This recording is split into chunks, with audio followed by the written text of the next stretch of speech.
Noida's supertech skyscrapers are a live example of deep-rooted systemic corruption in India.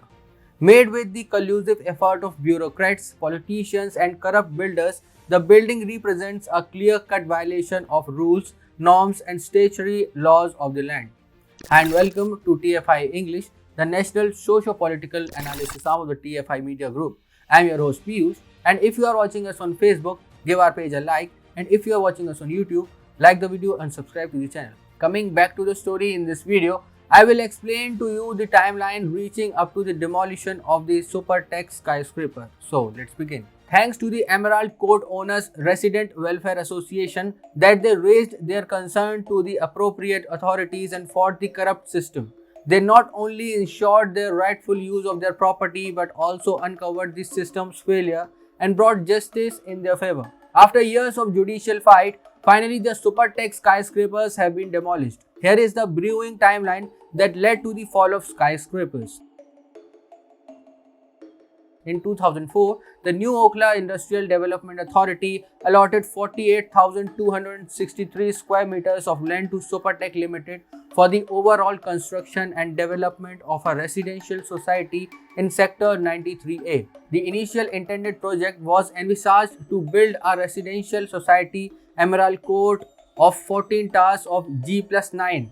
But in 2006, Supertech Limited received more land and they added one more tower with an increase of 2 more floors. In the updated design, approved finally in 2012, Supertech announced plans to build 2 more towers with 40 stories on the land that was originally declared green for initial buyers of 14 towers.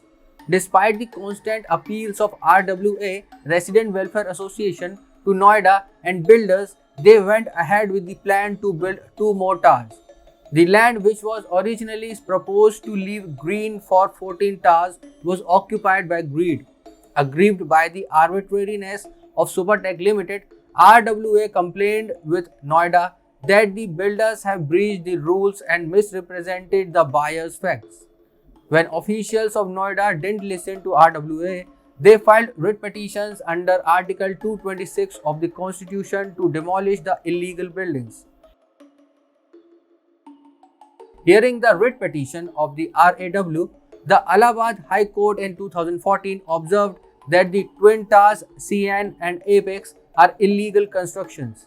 The court stated that the construction of the Twin Towers is in violation of the Uttar Pradesh Industrial Area Development Act 1976 and the UP Apartment Promotion of Construction Ownership and Maintenance Act 2010.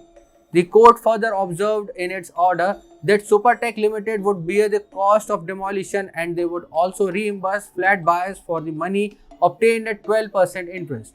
The Allahabad High Court also directed the government to impose high penalties on the officials who did not follow the statute, according to the Uttar Pradesh Industrial Area Development Act 1976. Against the order of the Allahabad High Court, Supertech moved to the Supreme Court of India in May 2014. Rejecting the claim of Supertech, the Apex Court affirmed the decision of the Allahabad High Court.